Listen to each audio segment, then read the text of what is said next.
The mega fight of the century is finally here. God Garou vs. Saitama. In the most recent chapter of One Punch Man, the cosmic god monster grants Garou just a sliver, just a taste of his power, making Garou so powerful that before, when he wasn't even able to scratch Saitama, is able to completely blow him away. This Garou can use any source of power from the entire universe. He can also replicate literally anything, including Saitama's own attacks, in which he replicates Saitama's consecutive normal punches, clashing with Saitama's own consecutive normal punches, creating nuclear explosions of atomic energy. Never mind Boros, this is Saitama's new toughest opponent to date in the One Punch Man story. In the finale of Saitama vs. Boros, Boros uses his final technique, the collapsing star roaring cannon, in which he unleashes all of his power,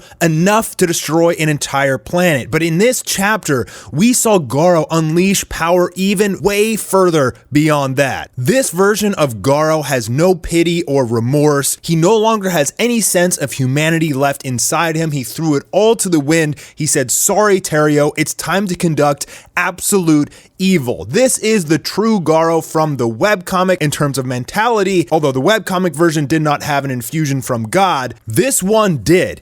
And this infusion from God, just a sliver of his power, is able to make his punches atomic explosions, and also he's able to use gamma ray burst, an ability of such destructive power it would have easily destroyed the Earth. And as we get an explanation here, it's an explosion that occurs at the end of the life of a massive star, and it's the largest, most powerful explosive phenomenon that has ever been confirmed in the universe.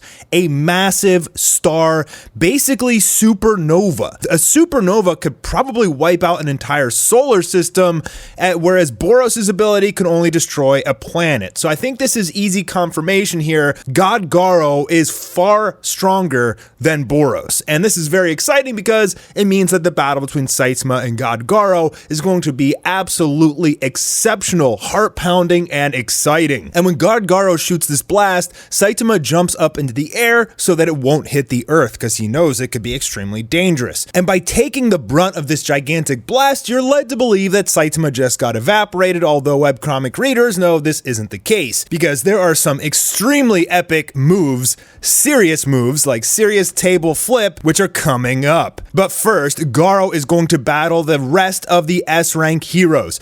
Everyone is going to stand up against Garou in a last-ditch final stand against him and get completely and utterly obliterated. Garou, who has the special ability to essentially copy any technique simply because he knows the water stream rock smashing fist from Bang, is now, because of God's power infusion, able to replicate not only martial arts techniques, but any flow of energy or behavior of all forces in the entire universe, potentially gravity, supernovas, etc. Meaning that God Garou's power is to use any force of nature in the entire universe. He has reached peak universal level. There should be nothing in the entire universe that is stronger than him unless it breaks the laws of physics. And I think Saitama is able to do that.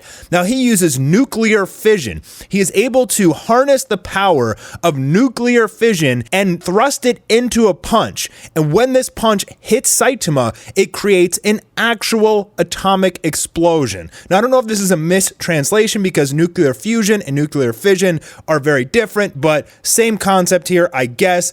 The explosion connects, and look at that titanic, marvelous art of that nuclear explosion. This is the power of a single punch from Garou. Even the humans close by think that this is a nuclear attack. No, it's just one guy's punch, and that's not even Saitama. Now, interestingly enough, Psychos does come back. She's probably going to have another battle here, but she sees the blast going off, and she says that this is the same energy spheres as Homeless Emperor, this divine power, meaning that Homeless Emperor probably also had some sort of force of nature power like this within the laws of physics. His explosions were probably some sort of nuclear fission as well. Saitama's outfit gets blown up pretty bad. He's like, what the hell, man? You completely messed up my outfit. To which Garou says, I feel like I can do anything now, and that's because he basically can. He can copy any technique that happens in nature. It seems that he just simply can't break the laws of physics. And this allows him to even replicate Saitama's own consecutive normal punches. So when you see Saitama's face in his own, he is basically creating a mirror image of Saitama's techniques, presumably meaning that he could also do a serious punch. And if we see a serious punch for a serious punch, damn, that's exciting. I mean, oh my god, I want to see that. Now, interestingly enough, Garou's consecutive normal punches are able to clash evenly with Saitama's, but I do believe that this is because Saitama is holding back. He had promised Terrio that he wouldn't go all out and hurt Garou, but now it seems like he doesn't really have any other option, as Garou has become so insanely strong that he's a threat to the entire planet. And as Garou correctly states, this is the first time someone has matched Saitama in an exchange of blows. And because of Garou's exceptional technique, any move that he copies, he'll be able to perfect way faster than the original user, meaning eventually he thinks, anyway, that Saitama will start losing using his own techniques. Now, Saitama did not take any damage, but he did get scratched. I mean, he looks really dirty and beat up, but he doesn't seem to be acknowledging that he actually physically took any damage. He's just a little upset because he told Terrio he wouldn't get scratched. It's at this time that Garou unleashes his all-life eradication fist. Now, this seems to be a step even beyond the Godslayer fist from the webcomic. Because Garou has this infusion of power from God now, he has all-life eradication fist. And you can see him charging up this cataclysmic energy of a supernova and unleashing it in two different directions. It appears that Saitama ate the entirety of that blast, and now Garou is facing off against the S-rank heroes who are all battered, beaten, and bruised, and have absolutely no way of fighting him and no way of escaping. Now, it is very possible that Blast and Boros will come and fight him for a little bit, but I think if Murata and One want to follow the continuity of the webcomic, they're going to have Flashy Flash and Zombie Man and Tank Top Master. Everybody else is going to try and fight against him. I mean, it's going to be like 25 versus 1, but Garou should be able to completely destroy them in a literal instant. Garou has finally achieved his dream. He has become absolute evil, and he looks up into the sky and says thank you to God for finally allowing him to let go of his humanity and become the absolute evil monster that he always desired to be. I love this shot here of Garou. I mean, I think his form looks incredibly powerful, and I think it's great, to be honest. I think Murata did a great depiction of how he would look based on the One webcomic. He just feels threatening. It's at this point that Bang crawls over and sees Garou, and he's like, what have you become? Because Bang remembers that in the last strike of their battle, he felt Garou break through and awaken and like regain some sense of his humanity. So he's like, what happened here? Did that monster do this to you? And we get something really interesting, and I'm not sure if I like this or not, because it leaves so much more room for Garou could have been even more powerful. He says, no, the god didn't do something to me. He offered me power in your form. We get to see what happened in the last chapter when the evil god Bang lent out his hand to Garou. We thought Garou grabbed his hand and took his power, but no, he literally just smacked God's hand away. But God explains, that's enough.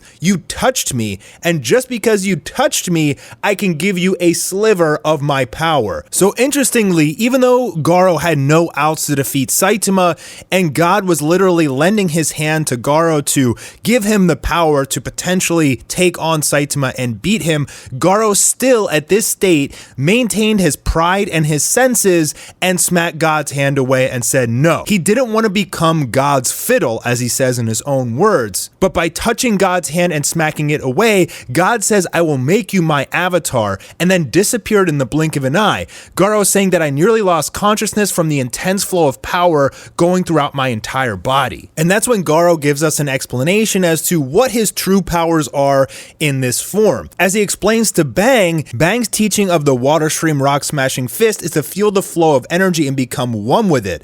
And because of that, he's been able to succeed in controlling, being able to feel the flow and manipulation of any energy essentially in the entire universe now, thanks to God. Additionally, he managed not to become the God's puppet, and he can act now on his own free will while also still maintaining a sliver of God's power, just enough to make his punches turn into nuclear explosions and be able to shoot out supernovas from his hands. Garou has finally achieved absolute evil. He has all of the powers of the entire universe, and he says goodbye to Terrio and also goodbye to his humanity as he walks towards the helpless heroes, saying it's time to conduct evil. I think the battle between Saitama and Garou will probably continue in about 4 chapters from now. We're going to have Garou versus the S-rank heroes, potentially Garou versus Blast and Boros, and then Psychos versus Tatsumaki. So it appears that we're going to go on a little hiatus before Saitama comes back and the real final battle begins. If you guys enjoyed the video, please leave a thumbs up. I love this chapter and I can't wait to see the next one.